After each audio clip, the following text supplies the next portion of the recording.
Labadie, Amylabadie. Thank you. What would you like me to know? On September 12th, 2016, I was getting ready for bed and was on my phone looking through news articles and came across the article that was published in the Indy Star about Nassar, former USA gymnastics doctor accused of abuse. I can still remember reading this and not being able to comprehend what I was reading at first, and thinking, there is no way this is true. This can't be true. I remember telling Steve, "Did you read the article about the gymnastics doctor?" And him asking me. I gave him a brief recount about the victim and what Nassar did to her. I remember him saying something like, "It's a horrible world sometimes. I guess we will see how it unfolds." And then I just dropped to the floor. I swear I went completely blank after that, and it almost felt like I blacked out from the world. I know he asked me if that happened to me, and I told him yes, but went silent with words for the majority of the night.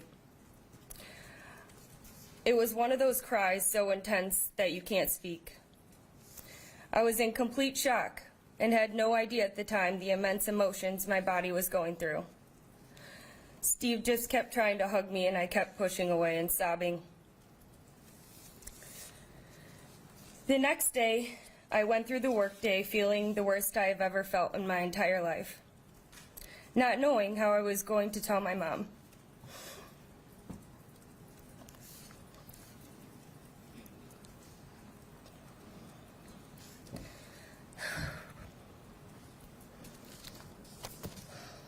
When I got home from work, I took my dog for a walk and then called her.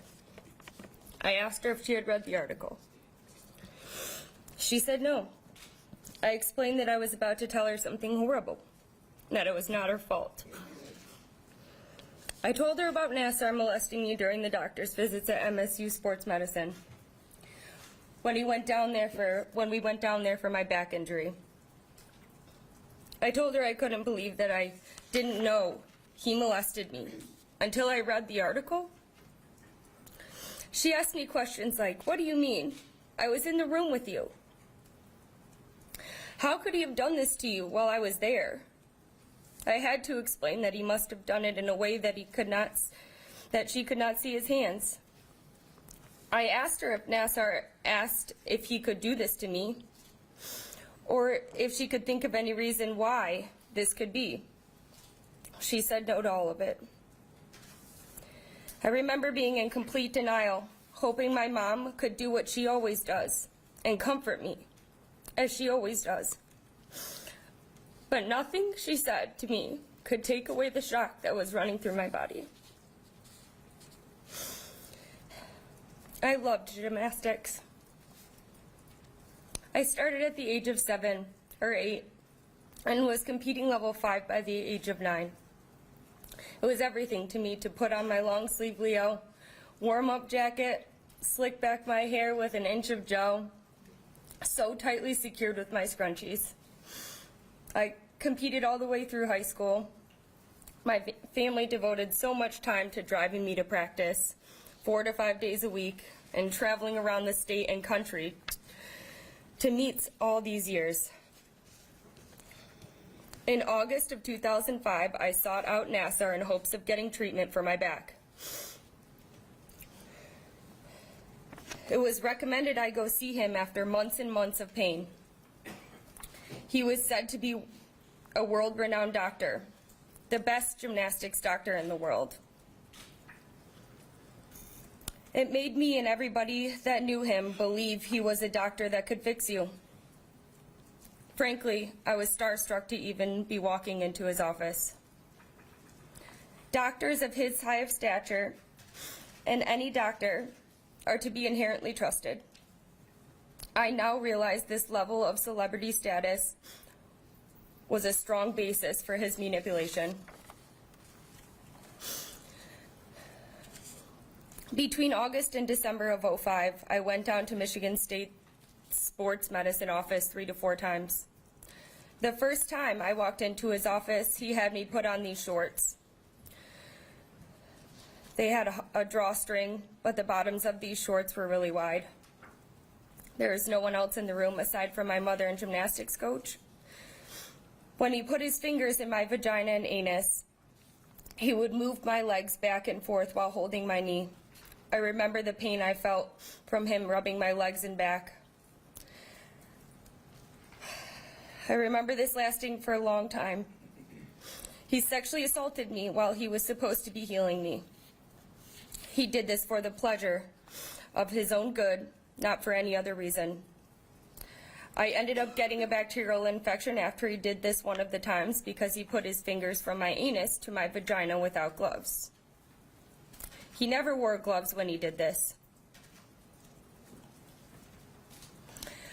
I had no idea what he was doing and that it was sexual assault or any type of abuse. As a 16-year-old, I had never been touched in this way before. But looking back on it now, it is absolutely disgusting to think about. The same thing happened every single time I saw him at Michigan State University.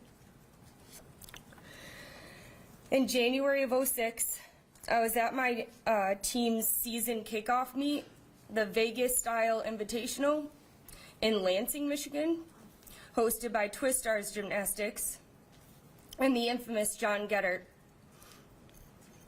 This was always my favorite meet of the year, not only because it was the first meet of the year, but also because Twistars was known as the best gym in the state. I always wished my parents would move to Lansing so I could go to Twistars. Little did I know. It was at this meet that I was sexually assaulted on 2 separate occasions by Nassar. He took me into the back locker room that connected between the meet and the Twistars training gym. I remember my mom asking, "Do you want me to come with you two?" And him saying no. He had me take my clothes off and molested me on the training table. He then had me put my Leo back on. We went into the Twistars gym while he watched me flip. He molested me again and sent me on my way to my competition. My vagina was sore during my competition because of this man. How disgusting is that to even say out loud? It baffles me that John Geddard would knowingly allow his team's doctor to see patients during their hosted meet with no documentation of who Nassar was seeing or what they were being treated for. Actually, it doesn't baffle me at all. It makes perfect sense. John Geddard was Larry Nassar's Bonnie to his Clyde. As much as we would like to sit here and think Nassar got away with this and no one knew, that's bullshit. John knew. I went to school at Michigan State University from 2007 to 2011 and graduated with a degree from Eli Broad College of Business. One of the main reasons I chose this school is because I accepted the position of the team manager for MSU Gymnastics. I was the manager for the team for 3 years. I volunteered 20 to 40 hours a week during school to go to all the practices, travel to all the meets, and spend countless hours building team camaraderie outside of the gym. I loved it. I loved the girls, I loved the dedication, and surely loved being in the gym. I used to be so proud to tell people I was the manager of the gymnastics team. I gave MSU my everything.